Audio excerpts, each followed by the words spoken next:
1985, New York City, Random House Publishing. A gray October morning, an editor sat in his office holding a manuscript that would change American literature forever. 337 pages. No quotation marks, no apostrophes. Unrelenting darkness from the first page to the last. The editor's hands trembled as he read. He had been in publishing for 20 years. He had read thousands of manuscripts. He thought he had seen everything literature could offer. He was wrong. The content was unlike anything he'd encountered before. McCarthy's prose depicted frontier violence with unflinching honesty, historical brutality rendered in biblical language. Events so dark they seemed to come from some nightmare vision of American history. Page 50 described atrocities committed against the defenseless. Page 78 detailed the aftermath of frontier conflicts. Page 127 showed what humans are capable of when all restraint is removed. The editor put the manuscript down, rubbed his eyes, wondered if he should even continue reading. "This is unpublishable," he said to his assistant. "No one will read this. This goes too far. This crosses every line." But he kept reading, because even in its darkness, even in its brutality, the prose was undeniable. The language was biblical, epic, like something from the Old Testament translated into the American West. The author was Cormac McCarthy, a 52-year-old novelist who had spent 7 years researching 19th century frontier history. 7 years. Most authors spend a year, maybe 2, researching a historical novel. McCarthy spent 7 years immersed in the darkest period of American expansion. He had traveled thousands of miles across the American Southwest, from Texas to Arizona to California, following the same routes his characters would take. He had learned Spanish specifically for this project, so he could read Mexican historical documents in their original language, so he could understand both sides of the borderland conflicts. He had studied Gnostic theology, ancient Christian heresies about the nature of evil and the material world. He had read every account of frontier brutality he could find: military records, newspaper archives, personal journals, historical societies in dusty border towns. He lived in near poverty during this research. His second marriage ended. Friends lost contact with him. He rarely left his small house in El Paso, all for this book, all for 337 pages about violence and evil, and the darkness at the heart of American expansion. What that editor didn't know, what the literary establishment couldn't have imagined, was that this controversial novel would become the most discussed, most analyzed, most studied work of American fiction in the 20th century. Within a decade, Blood Meridian would be called a masterpiece. Critics would compare McCarthy to Herman Melville, to William Faulkner, to Homer, to the greatest writers in the Western canon. Harold Bloom, perhaps America's most influential literary critic, would declare it one of the 4 essential American novels ever written. He would put it alongside Moby Dick and Huckleberry Finn. Universities would teach entire courses on its 337 pages. Scholars would write doctoral dissertations analyzing its symbolism, its philosophy, its place in American literature, and readers would finish the final page, close the book, and sit in stunned silence, unable to speak, unable to process what they had just witnessed, unable to shake the feeling that they had looked into something they weren't supposed to see. Because Blood Meridian doesn't just describe historical violence. It confronts you with a vision of human nature so dark, so uncompromising, that it forces you to ask questions you'd rather not answer. Questions about morality, about the nature of evil, about whether civilization is merely a thin layer over something far darker and more primal. Questions about whether humans are fundamentally good with occasional lapses into evil, or fundamentally violent with occasional moments of restraint. Questions about God, about justice, about whether the universe cares at all about human suffering. To understand Blood Meridian, you must first understand Cormac McCarthy. born Charles McCarthy in 1933 in Providence, Rhode Island, the third of 6 children. His father was a lawyer for the Tennessee Valley Authority. The family moved to Knoxville, Tennessee when McCarthy was 4 years old. He would later say that he never felt he belonged in Providence, that Tennessee was his true home, that the South shaped everything he would write. He was not a good student. He was intelligent, perhaps brilliant, but uninterested in formal education. He read voraciously on his own, fiction, philosophy, history. But he had no patience for classroom structure. He attended the University of Tennessee in 1951, lasted 1 year, dropped out, joined the Air Force for 4 years, returned to the university in 1957, dropped out again in 1959 without graduating. But while at the university, something crucial happened. He took a creative writing course, and he discovered that writing was what he wanted to do, not as a hobby, not as a side project, as his life's work. He published his first novel, The Orchard Keeper, in 1965. He was 32 years old. The novel won the William Faulkner Foundation Award for a debut novel. Critics praised it, called McCarthy a significant new talent, said he had a unique voice that combined Faulkner's Southern Gothic with something darker and more primal. It sold 800 copies. His second novel, Outer Dark, came out in 1968, even darker than the first, more disturbing. Critics again praised it. It sold fewer copies than the first. His third novel, Child of God, published in 1973, told the story of a murderer and outcast in Appalachia. The content was so disturbing that some bookstores refused to stock it. His fourth novel, Suttree, took him 11 years to write. It was published in 1979. By this point, McCarthy had published 4 novels over 14 years, all critically praised, all commercial failures. He lived in poverty, real poverty. He lived in a dairy barn in Tennessee that he'd converted into a residence. No heat, no running water for periods. He survived on canned food and the occasional grant from foundations that recognized his talent, even if the public didn't. His first marriage ended. Then his second marriage ended. Friends from his university days lost contact with him. He became reclusive, obsessive about his writing, indifferent to everything else. By 1979, all his novels were out of print. Publishers were reluctant to take his work. It was too dark, too difficult, too uncommercial. But in 1974, something changed. McCarthy moved to El Paso, Texas. He bought a small house near the Mexican border with money from a MacArthur Fellowship grant. And he began researching a book that would consume the next 7 years of his life. He became obsessed with a historical figure named John Joel Glanton, a real person, a scalp hunter who operated along the Texas-Mexico border in 1849 and 1850. Glanton led a gang of about 40 men, Americans, Mexicans, former soldiers, criminals, psychopaths. They were contracted by Mexican authorities to hunt Apache raiders. They were paid per scalp. But the Glanton gang quickly realized they could target anyone. As long as the scalp looked like it might be Apache, they got paid. So they did. They targeted peaceful settlements, the elderly, women, anyone defenseless. The historical records of the Glanton gang are fragmentary. But what exists is horrifying. One account describes them entering a peaceful village and systematically taking the lives of everyone present over the course of several hours. McCarthy read these accounts, and he became convinced that the Glanton gang represented something essential about American expansion, something that the frontier myth had hidden, something that needed to be confronted. He read 19th century newspapers from border towns, yellowed pages in local historical societies. He combed through military records, reports from Army officers stationed along the border, reports that were filed and forgotten.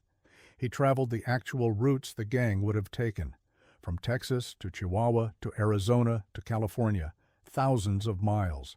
He went on foot where possible, by car when necessary, taking notes, photographing landscapes, learning how the terrain felt, how the desert looked at different times of day. He learned Spanish, not tourist Spanish, serious, academic Spanish, so he could read Mexican historical documents in their original language, so he could understand both sides of these conflicts without depending on translations. He studied Gnostic theology, ancient Christian heresies from the 2nd and 3rd centuries, complex ideas about the nature of evil, about the material world being created by a malevolent or incompetent deity, about divine sparks trapped in corrupt flesh. Why Gnosticism? Because McCarthy believed these ancient ideas explained something about human nature and violence that modern philosophy missed. He read Nietzsche, particularly the genealogy of morals and beyond good and evil. He studied Nietzsche's ideas about power, about master and slave morality, about the will to dominate. He read Schopenhauer, particularly The World as Will and Representation. He absorbed Schopenhauer's pessimism about human nature and the nature of existence. For 7 years, McCarthy essentially disappeared into this research. Friends from El Paso would later say they rarely saw him. He'd go weeks without leaving his house except to buy supplies, canned food, coffee, cigarettes, nothing else. He'd work through the night, sleep during the day. His schedule was chaotic, his focus absolute. His marriage to his second wife ended during this period. She left. He barely noticed. He was too consumed by the book, and in 1985, he finished. 337 pages, 25 sections, no quotation marks, no chapter numbers, no comfort for the reader, no moral guideposts, no easy interpretations. Random House published it with minimal promotion. They weren't sure what they had. The content was too extreme for mainstream marketing. They printed 2,500 copies, a small run. They expected it to disappear quietly. The first reviews were mixed at best. Some called it unreadable, too difficult, too dense. The prose was compared to a wall that readers had to climb rather than a path they could walk. Some called it disgusting, too violent, gratuitously brutal, violence for violence's sake. Some called it nihilistic, devoid of meaning, a book that celebrated evil rather than confronting it. But some critics saw something else entirely. They saw what McCarthy had created, a novel that didn't just tell a story about frontier violence, but revealed the philosophical and psychological foundations of human conflict itself. A book that asked fundamental questions. What if evil isn't an aberration? What if violence isn't a breakdown of civilization, but rather what civilization is built upon? A book that forced readers to confront uncomfortable truths about American history, about human nature, about the thin line between order and chaos. Gradually, over years, Blood Meridian's reputation grew. Literary critics began writing essays about it. Scholars began teaching it in universities. Readers who had dismissed it on first encounter came back to it and found depths they'd missed. Today, more than 40 years after its publication, Blood Meridian appears on virtually every list of the greatest American novels ever written. It has sold millions of copies, been translated into dozens of languages, been analyzed in hundreds of scholarly articles and books, and still, to this day, no filmmaker has successfully adapted it. Directors have tried. Studios have bought the rights multiple times. Scripts have been written by acclaimed screenwriters, but the violence is too extreme, the philosophy too dark, the main antagonist, Judge Holden, too disturbing to portray on screen, and perhaps that's appropriate. Perhaps some literature is meant to exist only as literature, as words on a page that the reader must confront alone. So let us begin where McCarthy began, with a character born into violence, with a journey into darkness, with questions that have no comfortable answers. See the child.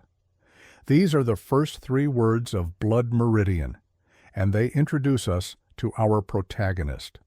A boy born in Tennessee in 1833, no name given, only the kid. His mother dies during childbirth. His father is neglectful. The kid grows up with no formal education, no religious instruction, no moral guidance. At age 14, he runs away from home. He will never return. He will never speak his father's name again. The year is 1847. The Mexican-American War has just ended. The Southwest is in chaos. Texas is barely American. Mexico barely controls its northern territories. And between them, a lawless frontier. The kid drifts from town to town. He works odd jobs, gets into fights, nearly perishes multiple times. In Nacogdoches, Texas, he meets a man named Toadvine. They fight in a saloon, burn down a hotel, become unlikely companions in chaos. In a tent revival, the kid encounters a massive, hairless man, 7 feet tall, perfectly bald, no eyebrows, no body hair, pale skin like marble. This is Judge Holden. The judge steps into the tent and accuses the preacher of terrible crimes against the vulnerable. His voice is calm, matter-of-fact, convincing. The crowd turns on the preacher instantly. They drag him from the tent. Violence erupts in the street. The preacher falls. Later that evening, at a saloon, the kid sees the judge again. He's sitting calmly, drinking. Someone approaches and asks if the preacher really committed those acts. The judge smiles, a strange, childlike smile on that massive, hairless face. I never laid eyes on the man before today. He'd fabricated the entire accusation, every word of it, for no apparent reason, just to observe what would happen, just to watch a man fall. The kid says nothing. He drinks. He leaves. But he will see the judge again. The kid continues drifting south, deeper into the borderlands. In a Mexican town, he's recruited into a filibustering expedition, a group of Americans hired as militia to fight in Mexico's internal conflicts. The expedition is a disaster from the start. They're ambushed within days. The group is scattered. Most perish in the desert. The kid wanders for days. No water, no food. The sun like a hammer, near death. He's captured by Mexican soldiers, thrown into a stone prison. The cell is dark, cramped, filled with other desperate men. By chance, Toadvine is there, the same man from Nacogdoches. They're cellmates now, both facing execution for entering Mexico illegally with weapons. And then an opportunity arrives, or what passes for opportunity in this world. John Joel Glanton rides into town, an ex-soldier, a hardened fighter, a man with a reputation that precedes him like a dark cloud. Glanton leads a gang of scalp hunters. They're contracted by the Mexican government to combat Apache raiders who've been attacking settlements. But Glanton's methods are indiscriminate. His gang targets anyone whose remains can be presented for bounty men, women, the elderly, the young, anyone whose physical evidence can pass for Apache and earn payment. Glanton is a psychopath, but he's also pragmatic. He needs men, bodies to fill his ranks, and in that Mexican prison, he finds them. Toadvine talks their way out. He's persuasive, convinces Glanton that he and the kid and another prisoner are experienced fighters, seasoned, dangerous. The governor releases them into Glanton's custody. Better to use these men than execute them. Better to point them at Mexico's problems. The kid joins the Glanton gang. There are about 40 men, Americans mostly, some Mexicans, some of uncertain origin, former soldiers, criminals, outcasts, degenerates, men with no other options, men who've chosen to have no other options, and riding beside Glanton, sitting tall on a huge horse, is the judge, Judge Holden, the same massive hairless man from the tent revival months before. He greets the kid with that same strange smile, as if he'd been expecting him, as if this meeting was inevitable. The gang rides to a nearby town. They acquire new weapons, new revolvers, 6-shooters, revolutionary technology for 1849. Samuel Colt's latest design. They can fire 6 shots without reloading. No one else in this region has weapons like these. The gang now possesses overwhelming firepower, and so their campaign begins. Their first action for bounty targets those who cannot defend themselves. An elderly woman, alone, isolated in the desert, far from any settlement. They approach her camp. She tries to flee. She cannot. They take what they need to collect the bounty. They leave her body for the desert. They ride back to the governor, present their evidence, collect their payment. The governor is pleased. He throws them a feast at his mansion. The townspeople celebrate them as heroes, protectors of civilization, defenders of the innocent. The gang drinks heavily. They trash the mansion, break furniture, terrorize servants, turn the celebration into chaos. They leave 3 days later with a price on their heads. What follows are months of systematic campaigns across the Southwest. The gang moves from settlement to settlement, from territory to territory. They encounter Apache camps, settlements of families. They attack without warning, without mercy. The violence is total and overwhelming. McCarthy describes these events with clinical precision, no emotion, no moral commentary from the narrator, no judgment. Just, this happened, then this, then this. The historical record rendered in biblical language, evidence of their actions hangs from their saddles as they ride to collect bounties. Dozens of items, some so small they clearly indicate the victims were very young. The smallest barely larger than a man's fist. The kid participates. He has to. To refuse would mean death at the hands of the gang. But McCarthy never tells us what he feels internally. We see only his actions, his silence, his continued presence. Throughout these campaigns, the judge takes extensive notes. He carries journals. He draws pictures of plants and animals, sketches, landscapes, measures rock formations with instruments, studies bones, records everything he sees. He draws with remarkable skill. His sketches are detailed, precise, almost scientific in their accuracy. Then he destroys them, burns his drawings methodically, smashes the bones he studied, scatters the fragments. When asked why, he says, "Whatever exists without my knowledge exists without my consent." He cannot tolerate anything existing that he hasn't first catalogued and understood. He must possess all knowledge. And once he's recorded something, the original becomes redundant, can cease to exist. At night, around campfires, the judge gives philosophical speeches, long sermons about the nature of existence, about war, about conflict, about power. He speaks eloquently, quotes classical philosophy, references books most of the gang have never heard of. His voice remains calm, almost gentle, like a teacher instructing students. He says, "War is the ultimate arbiter of all disputes. War has always existed and will always exist." He says, "Moral law is an invention, a tool created by the weak to constrain the strong." The men listen, some argue, some quote scripture back at him. The ex-priest Tobin especially challenges his statements, but they cannot refute him effectively, because everything they've done, everything they're doing, seems to prove his philosophy correct. The gang's fortune begins to turn. They get into a confrontation in one Mexican town. Several gang members are lost in the fighting. More are wounded. They barely escape, riding hard through the night, leaving the town burning behind them. Days later, they're ambushed by a Mexican army unit, a real military force, not raiders or militia. Professional soldiers. The fight is brutal. More gang members fall. More are wounded. The gang that seemed invincible is suddenly vulnerable. They have to move quickly. The wounded slow them down. They can't transport everyone, and staying means death for all of them. So they make a terrible choice.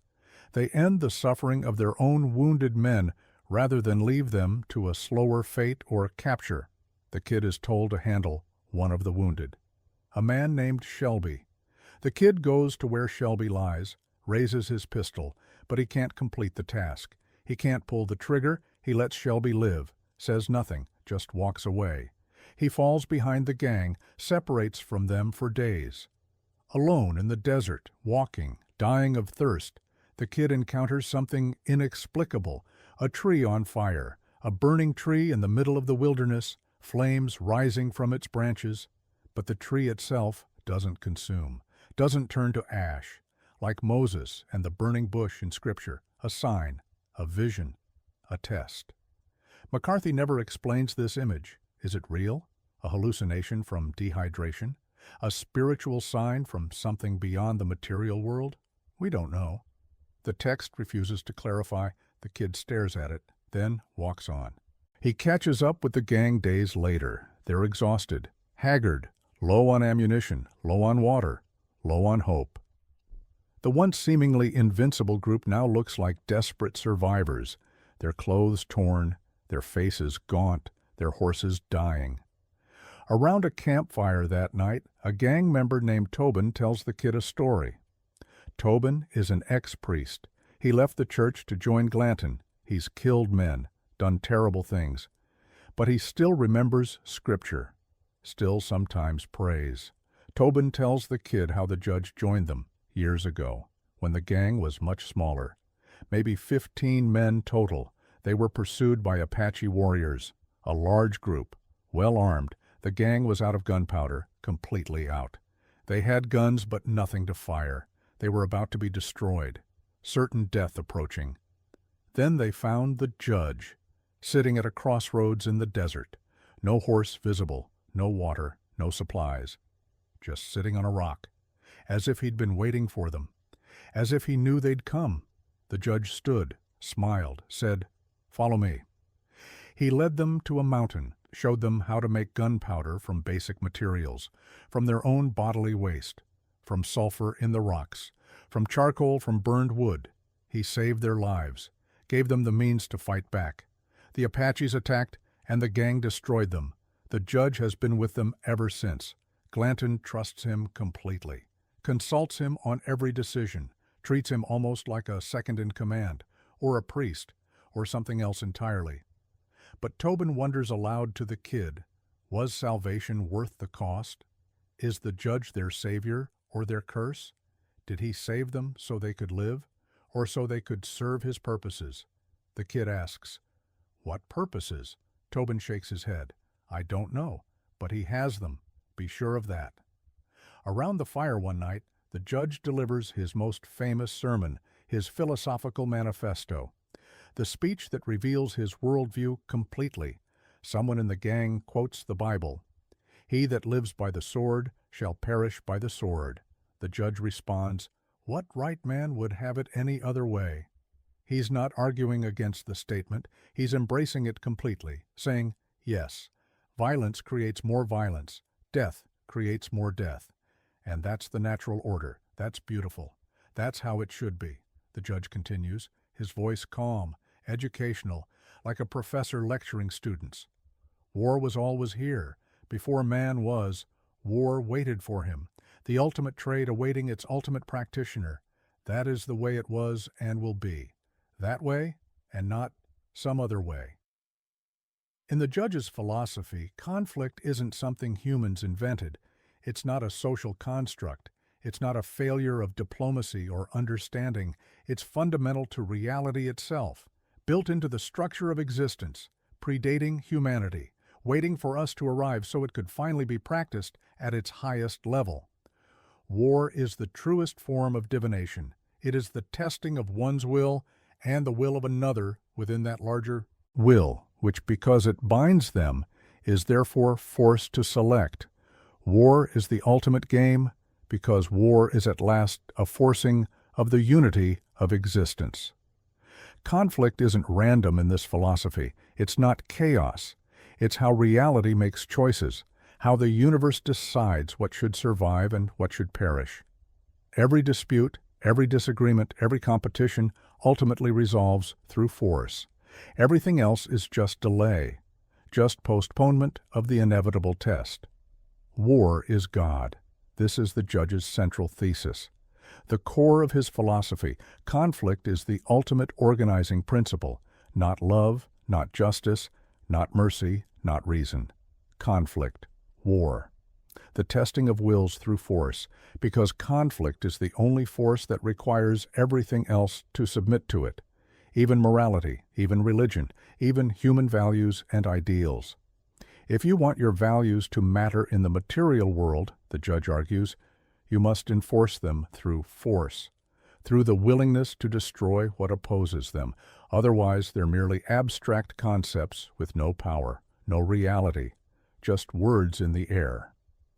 The man who has not been tested in war, the judge says, the man who cannot bring himself to participate in this great game, such a man is not fully alive. He is a ghost, a shadow, nothing. The ex-priest Tobin sits listening to this speech, his face troubled. He's taken life, many times. He's abandoned his religious vows, traded the collar for a gun. He wants to argue, wants to refute the judge, but he can't, because his own actions seem to prove the judge's point. He's participated in everything the gang has done. He's covered in that same moral stain. And this is the judge's rhetorical genius. He doesn't need to convince anyone of his philosophy through pure argument. Their actions already embody it. They're already living proof of his thesis. The gang reaches the Colorado River. There's a ferry crossing here, run by a group of Yuma people. The crossing is essential. Whoever controls it controls access to California, controls the movement of people and goods. Glanton sees opportunity. He makes an agreement with the Yuma. They'll run the ferry together, split the profits. Everyone benefits. For weeks, it works. They charge exorbitant fees, extort travelers who have no other choice, make a fortune. Glanton's trunk fills with gold, silver, jewelry, teeth pulled from the mouths of travelers, thousands of dollars, more wealth than any of them have ever seen. But Glanton barely looks at it. He opens the trunk occasionally, stares at the contents, then closes it again. The money doesn't interest him anymore. The accumulation means nothing. He's moved beyond material concerns into something else, some other motivation that even he might not fully understand. Then Glanton betrays the Yuma, for no clear reason, no provocation.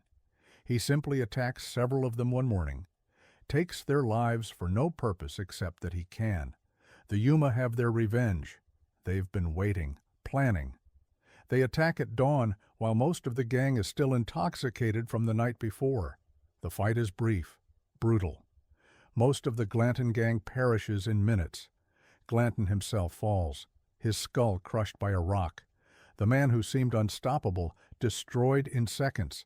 The kid, Toadvine, and Tobin barely escape. They flee into the desert, dying of thirst, wounded, being pursued by surviving Yuma warriors. They run for days.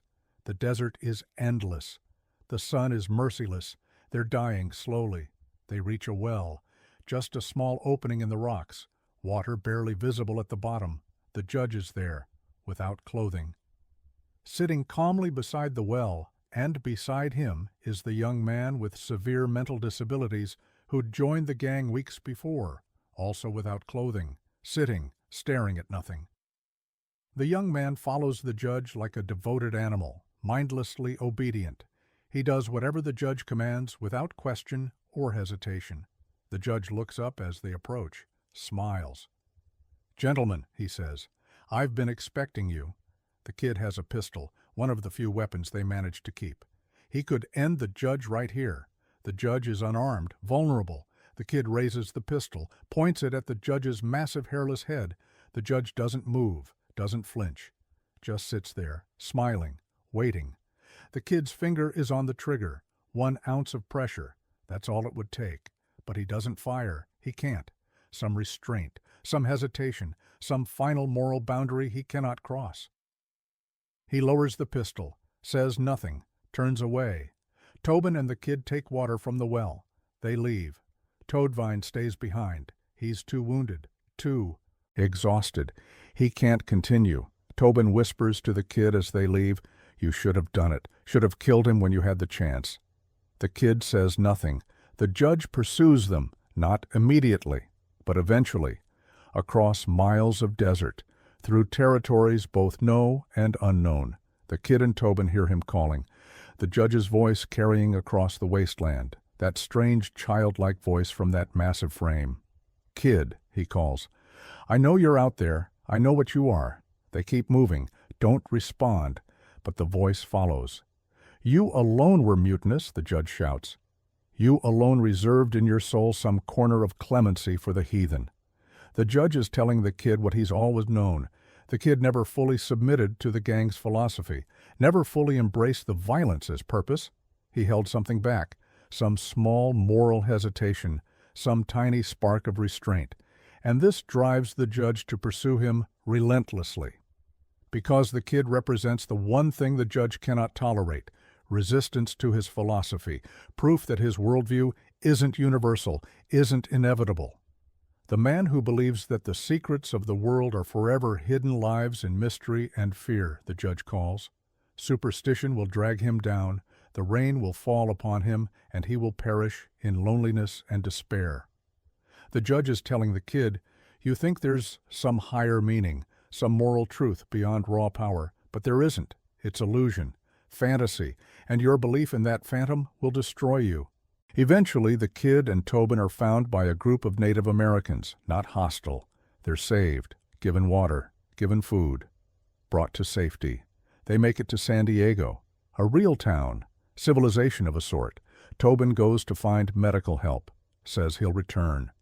The kid waits. Tobin never returns. The kid never sees him again. Another companion lost. Another thread severed. The kid is arrested by local authorities. Some charge related to his time with the gang. He's thrown in jail. While in the cell, the judge visits. He stands outside, looks in through the bars, that massive hairless face, those pale eyes. "Hello, kid," he says.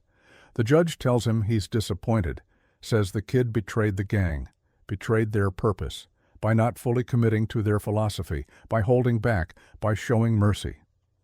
You could have been great, the judge says. You could have transcended your weak nature, but you chose otherwise. You chose to remain small. The kid says nothing, just stares. The judge smiles, turns, walks away, his footsteps echoing in the stone corridor. The next day, the kid is released. No explanation, no trial. Just, you're free to go. While recovering from his wounds in a boarding house, the kid has a strange dream, a vivid dream.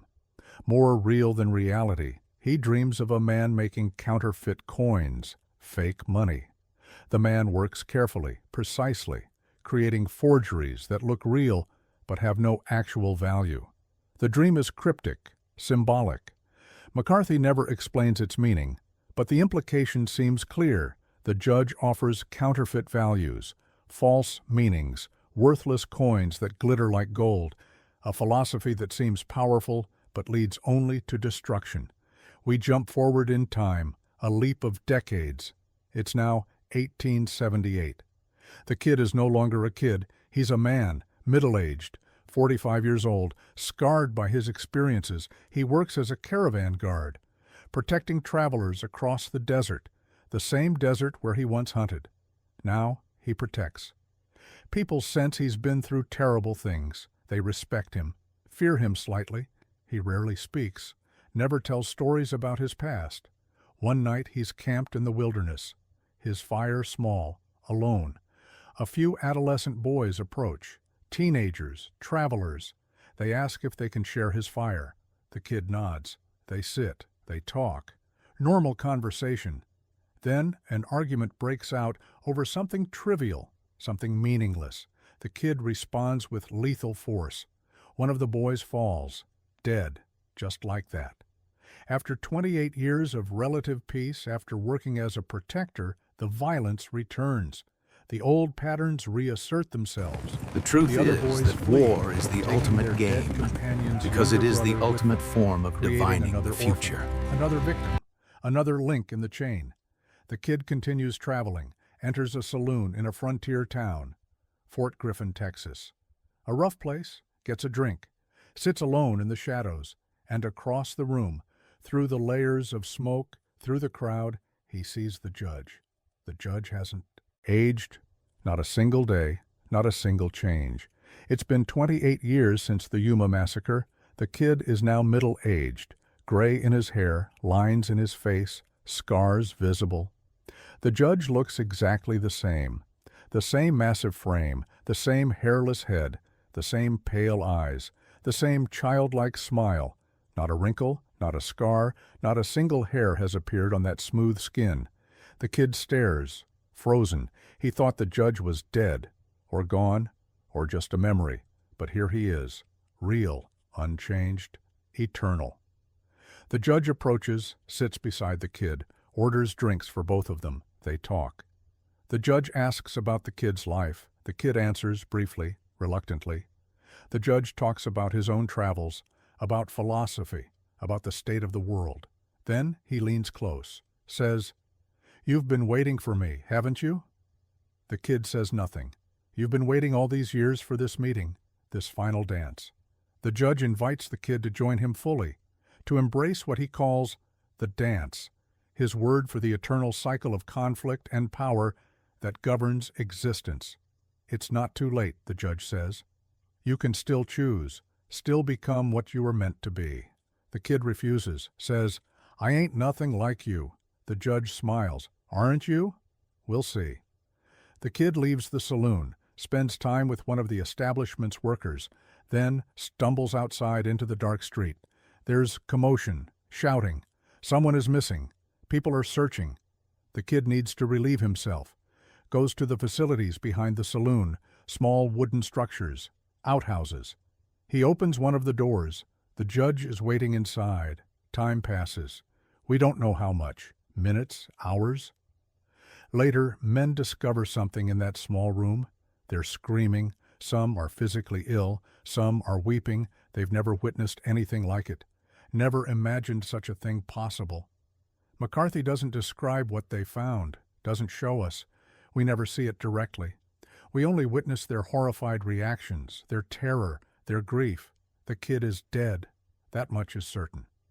But how he died, what was done to him in those final moments, what the judge did to him, remains deliberately unclear. The final image of the book, the judge dancing in the saloon, back inside, as if nothing happened.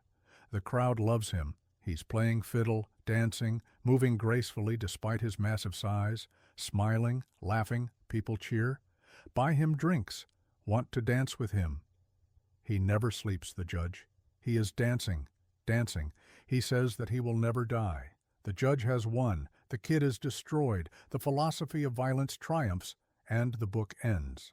Before we discuss what Blood Meridian means philosophically, we must discuss how it's written, because McCarthy's prose style is itself a form of challenge to the reader. Blood Meridian contains no quotation marks whatsoever.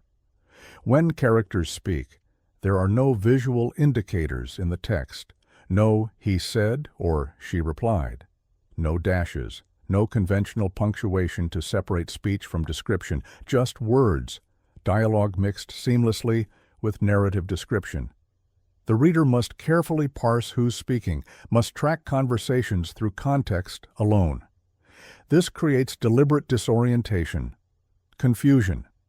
You can't skim this book, you can't speed read, you must read every word with full attention, or you'll become lost.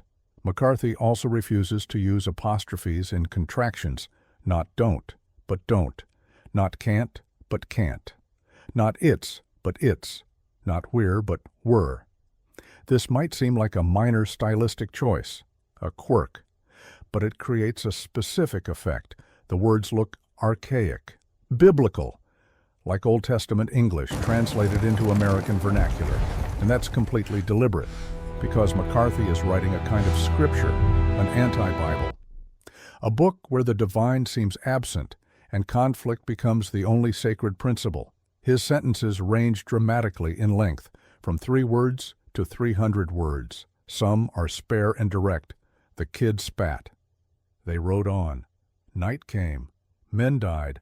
Others sprawl across half a page, dense with imagery, packed with biblical cadence, describing landscapes as if they were living organisms with hostile intent, creating rhythm through repetition and variation.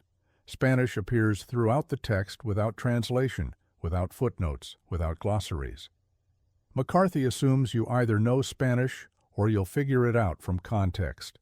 He will not provide footnotes, will not hold your hand, will not make it easy. The vocabulary is deliberately archaic and obscure. McCarthy uses words most modern readers have never encountered, words that send you to the dictionary repeatedly, words like palfrey, paludial, sepulchral, vermiculate, rachitic, amphilud, terpsichore. You'll need a dictionary open beside you while reading. Frequently, this is intentional. When McCarthy describes historical violence, he does so with what critics call surgical precision. He doesn't say conflict occurred. He doesn't say fighting happened.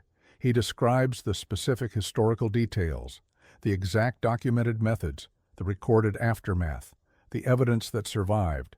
No emotion from the narrator, no moral judgment, no hand-wringing, no editorializing. Just historians recorded this, then this, then this. The facts rendered in biblical language. This clinical approach makes the violence more disturbing, not less. Because there's no cushion, no narrative filter, no way to distance yourself from what's being described. When McCarthy describes the natural world, he makes it seem conscious, hostile, almost demonic. A tornado becomes some drunken djinn. Mountains become the backs of sea beasts in a tide pool. The sun is described as urine-colored. Rain becomes vertical curtains of lead. Nature isn't neutral in this book. It's not peaceful. It's not the romanticized wilderness of Thoreau or Emerson. It's portrayed as actively hostile, as if the world itself is designed to destroy humanity, as if creation is a form of violence. And throughout the text, biblical and Gnostic imagery appears constantly. The burning tree, the pilgrims, the ex-priest, the judge as a possible archon or demon, war as a kind of false god. McCarthy is deliberately building mythology, American mythology, a creation story for a nation whose westward expansion involved tremendous violence. He's asking, what if America's origin story isn't about freedom and democracy? What if it's about systematic destruction? What would an honest scripture of American expansion look like? This style is deliberately difficult, aggressively difficult. Many readers give up in the first 50 pages. The prose is too dense, too unforgiving, too exhausting to parse. Some people throw the book across the room, literally. They can't take it. But those who persist discover something important. The difficulty serves a purpose. The challenge is the point. Blood Meridian doesn't want to be comfortable to read. It wants to challenge you, force you to work for understanding, make you earn every insight. Because if reading about historical violence is easy and comfortable, if it slides down smoothly, you're not truly confronting what happened. You're consuming it as entertainment. McCarthy strips away literary comfort, removes the usual moral guideposts, takes away the narrative cushions we expect. He leaves you alone in the conceptual desert with the judge, with these questions, with this darkness, and that's where the real philosophy begins. Blood Meridian is deeply influenced by Gnostic theology, an ancient Christian belief that the material world was created by an evil god, the demiurge. In Gnostic belief, the true God is distant, unreachable, but inside each human is a divine spark, a fragment of the true God. If nurtured, this spark can lead to liberation. McCarthy's world is Gnostic, nature is hostile, the sun is malevolent, tornadoes are jinn. The world itself wants us dead. Humanity is born corrupt. The kid shows violence from birth. We belong to the fallen world. But there's that spark. The kid shows it when he refuses to take certain lives, when he protects rather than destroys. The judge represents the Gnostic archon. He preaches that morality doesn't exist, that violence is ultimate, that war is God. If he convinces you of this, you'll never nurture your spark. You'll remain trapped forever. Blood Meridian is obsessed with cycles.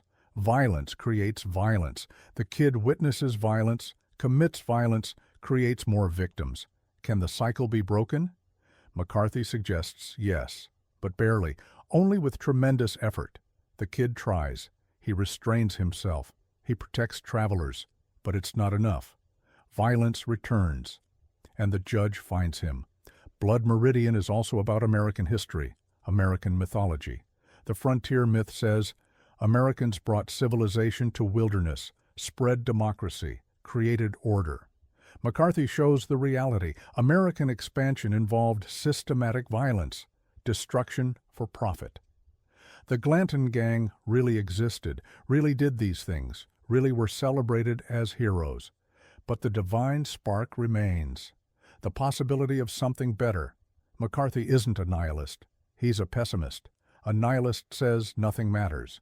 McCarthy says goodness exists, but it's fragile, rare, and usually defeated. That's not nihilism. That's tragic realism. Why should you read Blood Meridian? Because it confronts you with questions about human nature that are uncomfortable but necessary. Questions about violence, about evil, about whether civilization is as solid as we believe. McCarthy spent 7 years researching this book. He could have written something comfortable. Instead, he wrote Blood Meridian. Harold Bloom said, "I think it the authentic American apocalyptic novel. The authentic American apocalypse. The revelation of what we truly are. Blood Meridian has been in print for 40 years. It will be in print for centuries more. Because the questions it asks don't disappear. They're permanent, essential. What is the nature of evil? Can it be defeated? Or must we simply choose again and again to resist it? These aren't abstract questions. They're the most practical questions we face, and each of us must decide, will we be like the kid struggling against the judge's philosophy, or will we be like the judge accepting violence as ultimate? McCarthy offers no comfort, no easy answers, no reassurance, but he offers something more valuable, truth. The truth that violence is real and persistent, that the struggle is difficult and the outcome uncertain, and that we must struggle anyway. Because the alternative is to let the judge's philosophy win, to abandon the divine spark entirely, and that would be the real apocalypse, not the end of the world, but the end of our humanity. Blood Meridian is the most terrifying book ever written, but it's also one of the most important. Read it, confront it, let it challenge you, and then decide, what will you do with that challenge? Will you nurture the spark or let it fade? The judge is always dancing, always waiting, but the fire can still be struck from stone, and that choice belongs to each of us. Thank you for watching.